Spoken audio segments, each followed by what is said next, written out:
Welcome to my legislative report. I'm Parke Wentling, State Representative of the 17th District. We're here today with Joal Wolf from the Conneaut Cellars. Joel, welcome. Well, thank you. Glad you're here. Thank you for having us. Could you start off by telling us how you got into the business of winemaking? Yes, the winery was established in 1982. My dad, Dr. Joal Wolf, started it. He became interested in wine in the 1950s. He used to work for the State Department in Germany, and one of his things that he would do would be place young, talented scientists, and while they're waiting for their visas, he would put them into winemaking positions throughout Germany, and that's how he started to get interested in it. He also decided to take some professional winemaking course at University of Würzburg. So he went ahead and completed the program there, and he was doing that on the side as a hobby. And then he decided to take some professional winemaking course at the University at Geisenheim in Germany, which is for professional winemakers known as enologists.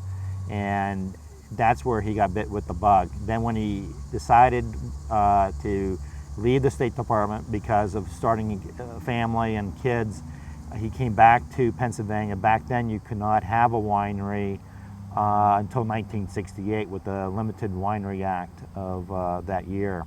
So what he did was he taught he taught winemaking for continuing education and at colleges, and he did that while teaching. That was his profession. His second profession was teaching at the high school, and then he would also teach at the college other courses. And he decided after education he was going to start his third career, and he decided to start a winery. And little interesting note is when we were told, I said, "Oh my God, we're going to starve," and we kind of laughed because we thought of a beer and a shot for the area. So my dad started the winery with my mom in 1982. We were incorporated. We built the building in the summer of '82, and the grapes came in the fall of '82, and the rest is here we are. We have a winery. I think that's a wonderful story, and I think it could be summed up with a German word, wunderbar. Yeah, great. Another thing was Sure. I was at that time I was over in I graduated and I was over in Germany, and I would represent the winery. I'd go to trade shows, and I was interested in winemaking while I was in the military. The military paid for my education, and I received my commission. I had a scholarship in college, so I stayed with the military and worked at the winery. Wonderful. Going through. Yeah. Now you explained to me that you're in the reserves, and can you tell us about that just very quickly? Correct. About your history in the military? Okay, I retired in 2010. I started the military, going to college in the ROTC program. I got my commission as a second lieutenant, and I owed them 4 years due to the scholarship. I went over to Germany, and I was originally in field artillery, and then I got into military intelligence. Left active duty, got into the reserves, and here in northwestern Pennsylvania, being in the reserves. And then I was again called up to duty in 2003. By that time I was a lieutenant colonel. I was a commander of a unit, and we were called up, and we supported the Defense Intelligence Agency. And I was called to go to the Pentagon, where I was initially a cell chief of Phase 4, and then I was moved up to Chief of Staff of the Iraq Intel Task Force, which made it a challenge trying to keep a winery going, because that meant every 2 weeks I was home, and I was get caught up on some of the business, and then at night I would I had a fax machine. I'll be working kind of like two jobs. Sure. Now you mentioned a rank. Yeah, I've been a colonel. Yeah. I served. I had 2 colonel commands, and I was a commander up at Fort Devens, Massachusetts, and then I was a commander back at DIA doing what they call J2X, counter intel and human intel. And also as a colonel I was the division chief of strategy for intelligence. That was a full-time job, and I was assistant chief, office chief for strategy and policy. Very good. Now, what type of wines do you make here? We make your table wine by federal definition at 7 to 14% alcohol. So those table wines are Cabernet Sauvignons, Rieslings. We do Gewürztraminer, we do a Catawba, we do Concords, we do Vidal, things like that. We do have proprietary names that we assign those, or we label them underneath such names, like our Princess Snowwater is a white Catawba. So we offer probably out there, I haven't counted them lately, but probably about 25 different types of wines. And we also do just kind of unique, like a sparkling ice wine, probably one of 4 wineries in North America that offers that. It's a very limited supply. We do ports, we do ciders. You recently just got into a distillery with is it? Yes, Conneaut Cellars Distillery. We started that in 2013, and You make a brandy? yes, we make a white brandy, and then right now we have an aged brandy that we're holding on to for about 3 years, and we'll hopefully have that product somewhere down the road here. And we also do a vodka. We take the brandy and we'll distill it to 190 proof, and which is required by federal law. All vodkas have to be 190 proof. So we'll do that out of grapes. We move the wine in there and we distill it, and we make vodka. Could you walk us through the process of taking the grapes and turning it into wine and bottling? Yes, our grapes, first of all, they come from the Lake Erie appellation, which goes from Sandusky, Ohio, all the way up to Buffalo, New York. So Erie, up in the Erie County, we go up and we get the grapes. We also get it sometimes in juice too, if we're dealing with the natives like the Catawbas and Concords, those come in as juice. But things like Cabernet Sauvignon and Chardonnays and Rieslings, we get those as grapes. We'll crush them, we'll destem them, and we'll do all the fermentation here. And usually the grapes come in September and October. After the fermentation process, second step on the process is racking the wine off the sediments. And then in January, it's not ready yet, but anyway, in January we'll chill the wine down to throw the tartrates known as cream of tartar. And then February through March we'll do rough filtration. And then in April we'll do a final filtration for bottling some of the wine. And even though the majority of the wine is ready, we will not bottle that until it's in time and based off supply and demand. And then in the summertime, we keep up with the demand. We'll do some barrel work like with Chardonnay, like in May and June. And then in the fall, we'll move some of the red wine out of the oak barrels. They're the dry reds. And we'll go ahead and, like Cabernet Sauvignon, will go back into the oak barrels. And but Cab Franc, we'll move them out and we'll maybe bottle that in a couple months down the road. Excellent. Now, where do you sell your wines, and do you sell to any local restaurants here at all? Well, we do sell some to local restaurants. We sell quite a few down actually between Pittsburgh and Greensburg. So we do real well down there. Up here, we have some like over across the road at Silver Shores Restaurant. Voodoo's Brewery buys a lot from us, and there's also Pelican Landing. So there's a couple other ones there. We also have 2 outlets. We have an outlet in Pittsburgh, North Hills, at Castle Wines off Laurie's Run Road. And we also have one in Franklin, PA, at the Hatch shop there, boutique. But it's fair to say that you do sell the majority of your wine here. Is that correct? That's correct. 90% is sold over the counter. Excellent. So you're not just producing, but you're also selling here too. Exactly. That's the nice thing about being an artisan and small. Now you talked a little bit about the grapes that you acquire to produce your wine. Do you use any other fruits at all? And where do you get those from? Okay. Likewise, a lot of them come from up in Erie County. We'll use other fruits that we'll use is we have apple, we use pear, we do a cider, so we got into the cider end of it. We do hard cider, and that's around a little bit over 8% by volume alcohol. And we it kind of makes us unique because we'll still filter that, and we'll also make it into sparkling. A lot of cideries don't because it's very difficult to filter, but we have the equipment to do so. They usually pasteurize, and we're one of the few ciders that do a one with a Barlett pear, and so Perry's kind of unique, and we use the term Perry to sell that. Excellent. Can you tell us about the distillery? You mentioned it a little bit earlier, but you know, how and when. You mentioned that actually, I think it was 2013. But Correct.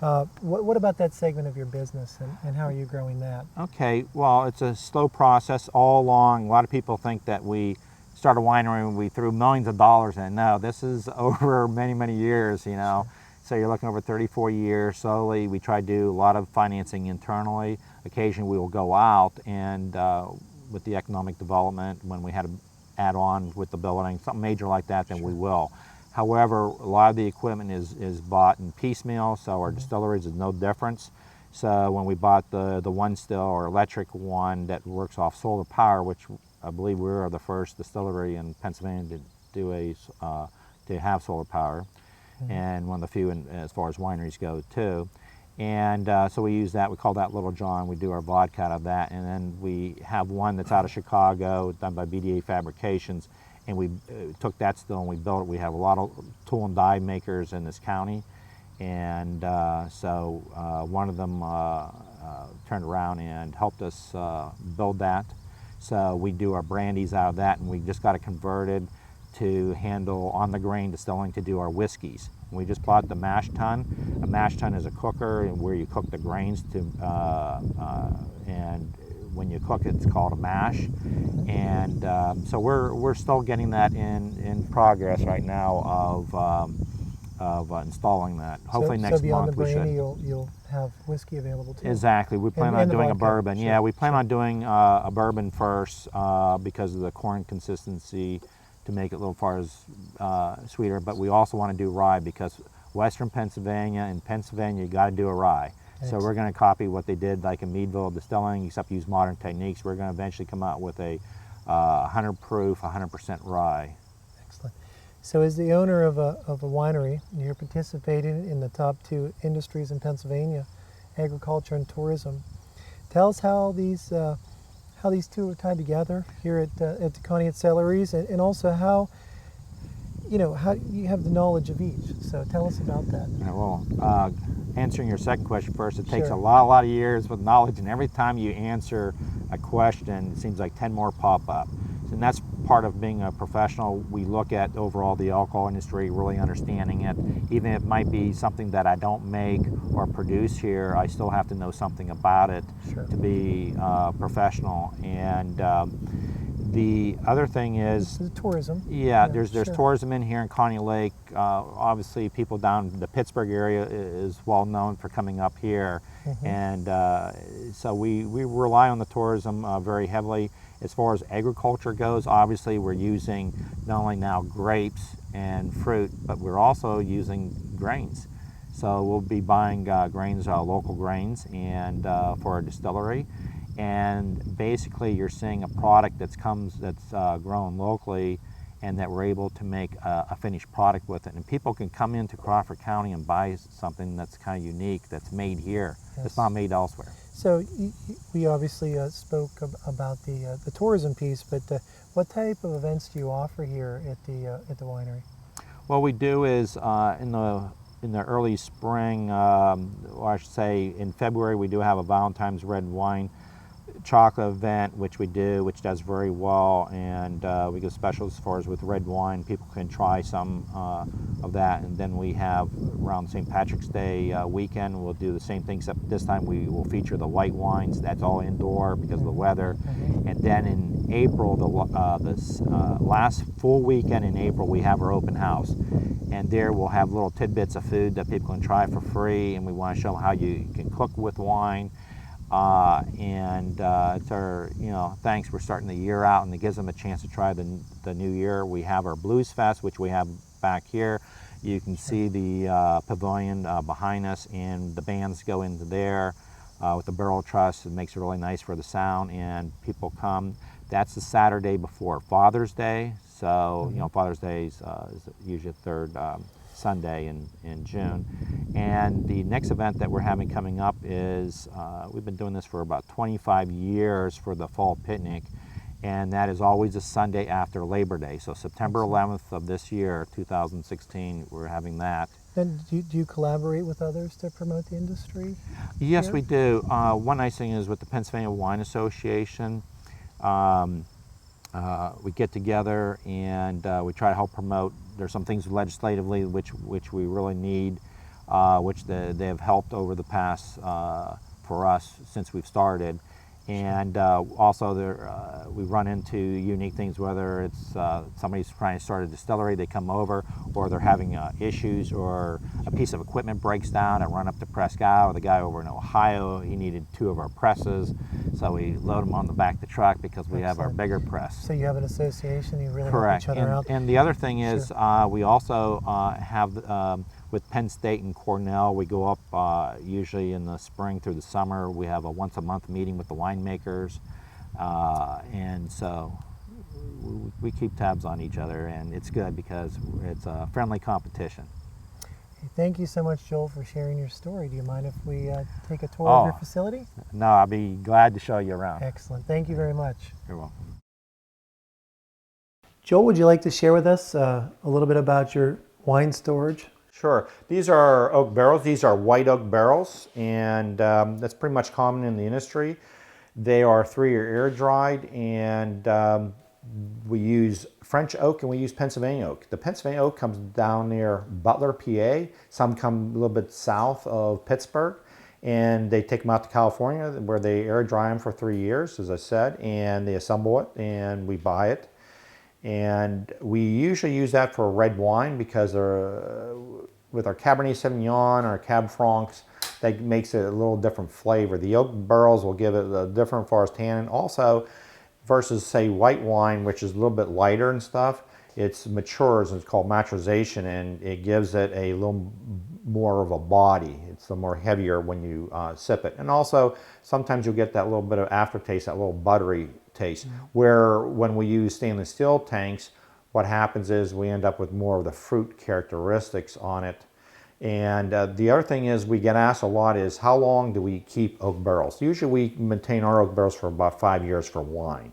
After that, they become neutral barrels. They don't really impart any oak flavor. However, we can still use them because we're trying to concentrate flavors and again with that body. So we'll use them for ports, and eventually down the road we're going to use them when we talk about distillery later about whiskey, storing them in there. Sure. Would you like to give us show us around a little more here? Sure. And Thank you. Over here what we do is we have stainless steel tanks. These are 1,000 gallons down this side here. They're double jackets. And what I mean by a jacket is a way that we can chill the wine, keep it cool. So for fermenting in them, we can control the temperature, make sure we don't cook the wine. There's quite a bit of volume. And we also have up off there is in the wintertime, we can chill the wine down to throw the cream of tartar that forms up in the wine, as far as in the process. And these here, again, some more 1,000-gallon tanks. These are 2,000-gallon tanks. They're variable capacity. That means the lid can go up and down. So by doing so, we can seal the tank if it's halfway filled and prevent air from getting in there that forms acetic acid, which is a fancy word for vinegar. And we don't like to have any vinegar back here. So we'll do that. This over here is our Crossoil filler that we're coming up on. This is from Germany. We've had it for 3 years. We really like it. It's another filtration piece of equipment that we use when we get down to prior to bottling. And let's go into the distillery next. Joel, here we are in this distillery. Could you tell us a little bit about the machines you have here? Sure. This right here is our electric still, which is part with the solar that I was talking about earlier. It's a 10-plate system, and what we do is we put our wine in here, and we'll go ahead and we'll distill. Typically, we'll distill 3 times in order to get to the vodka grade. And this right here is basically we put the wine in here and we try to boil less than 212 degrees, the boiling point of water, 100 degrees Celsius. And what we do is we try to separate it off because the ethanol burns at a lower alcohol. And what happens is those alcohol vapors come up, they work their way up through these plate system and goes up around, then it comes down through the condenser, which chills it down, and then we end up with a product. So again, it goes from a liquid to a gas, back to a liquid. Excellent. Now the tails, the heads. You're right. How does that tie in here? What happens is when we're going through initially, and we do a single run where we take it right from the start to finish. And what happens is at the beginning we get our heads, and the head smells of acetone, like fingernail polish remover and methanol and things, other alcohols like that. And you think of like paint, thin cleaners and stuff like that. Sure. And then what we do is once we collect that off of here, then we're ready to collect the good stuff, which is the hearts. This is a vodka made from grapes and basically wine. And we'll collect the hearts. And then what happens is we get into the tails, which is the very end of it. And this is a little more of a musty smell, and we will redistill this later. We'll collect it though. Okay. The heads we use as far as cleaner, and it's good for sanitizing and other items. The next now, thing, is there any difference between the machines here? Yes, this one here is unlike Little John here. We call this Antime. This is a 7-plate system. This is where we do our brandies and our whiskey. We plan on using this as whiskey, so we did add a agitator we plan on doing on the grain, where we take the entire mash, the beer, the distiller's beer that has grain and all, and we put it into here, and with the same process except it uses steam. So we have a 3-inch steam line that comes through and comes and heats this up, and then it goes up through again the plates like before, and then comes down through the condenser, and then down into a collection container. And the next item that we have over here, piece of equipment, is the mash tun. And this here is a 300-gallon, almost about a 10-barrel system. And what we do is we take the grains, we put the grains in at the top, and this is filled with hot water. And this works off steam likewise. And it has an agitator in there, a mixing unit. And what happens is that we go ahead and and we put the yeast in there and ferments it, and it goes in the still. So can you tell us a little bit about the expansion of the distillery? Yes, what we plan on doing is we're adding the whiskey to it. So hopefully in 5 years we will have bourbon. We'll have 2 types of bourbon. We'll have rye, and we have oak barrels that have already arrived. So we plan on using that. The idea behind that, because of the new passage of the law, makes it a lot easier for whiskey, with distilling and the winery. So our processes are better able to be integrated as far as sales, and we can sell a lot better as far as selling underneath that package as far as that goes. So we're very pleased with the new law going in. Also, we plan on getting one of the local breweries in, so that way we're able to sell their beer here. We don't plan on making, but somebody will be able to stop in here and buy all the products which are made here in Crawford County, and that would be excellent. Now, it's my understanding the operations aren't in full swing currently, but you do have the labeling machine going. Do you mind if we go take a look Correct. at that? Yes. No, we can go. Excellent. Thank you.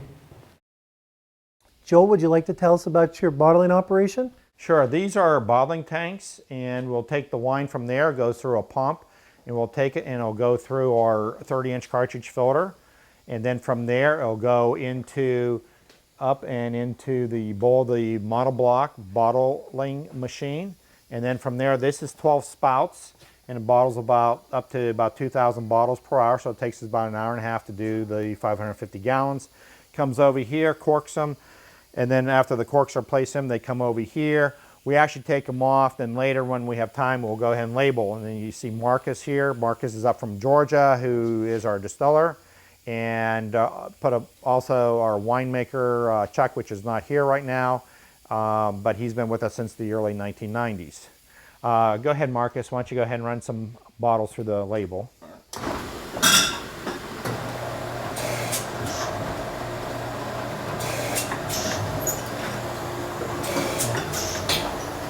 Could you tell us a little bit more about employment here at the winery? Sure. We employ about anywhere from 12 to 15 people. Some of those people are here part-time, especially during the holiday seasons.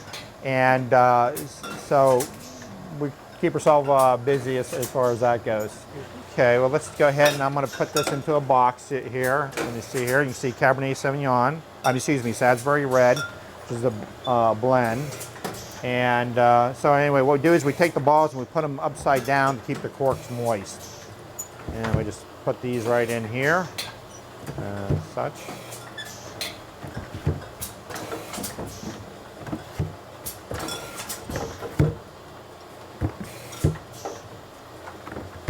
Joel, let's go see some more of your products in the tasting room. Okay, that sounds great. Joel, I see a lot of different varieties of wine here, and I also see some metals. Can you tell us about that? Sure. Over the years, and that's one thing that makes it kind of unique, since 1982, we've been winning awards. So that tells you something about the consistency. And every product so far that we have made has won an award at one time or another. And you can see a lot of different metals here from different competitions, as well as metals over here. And talk about the varieties, we also have quite a few over here that are on the boards. And you'll see a sweetness scale, 0 being dry, 4 being sweet. And we do sparkling wines, ciders. And we also, over on the right-hand side, you'll see red raspberry, our red and white port, and our white brandy, and our Crooked Creek vodka. So that's one of the things is challenges that we offer a lot of variety. So a customer coming in has that, and as I said, there's also ciders there. And eventually we'll have beer, like I was saying earlier, we'll have Voodoo beer in here, so that way the customer can come in and buy that product. And what about your hours of operation? Hours of operations is from 10 a.m. to 6 p.m. We're open 7 days a week. We're only closed 4 days out of the year, and that's during Thanksgiving, Christmas, New Year's, and Easter. Excellent, excellent. Could you tell us about any future amenities you'd like to have here? Correct. One of the things is we're doing more and more with our picnic pavilion out there, and I'd love to see that rail to trail that we talked about earlier, about having that trail come out from Meadville and finishing up here. We have that pavilion, they are able to use that. Also at the pavilion, we have people who are always stopping by, and sometimes don't even come in buy wine, they go out there and they have some lunch because it's such pretty out there with the flowers. Do you have contact information you'd like to share? Sure. One thing is they can go to our website, which is www.ConneautCellarsWinery.com, or they can do ConneautCellars.com. They both will come to the same place. There's that. There is Facebook. I have somebody that deals with that. If you have any questions, go to our website, and there's a place to contact us. You can also mail us if you want. You can do snail mail as well. Very good. And that's all on the website, by the way. Very good, very good. Hey, thanks for letting us take a visit here. We really you're appreciate welcome. it. Thank you very much. Thank Appreciate you. And thank you for joining me for our legislative report. I'm Parke Wentling, and we look forward to seeing you next time.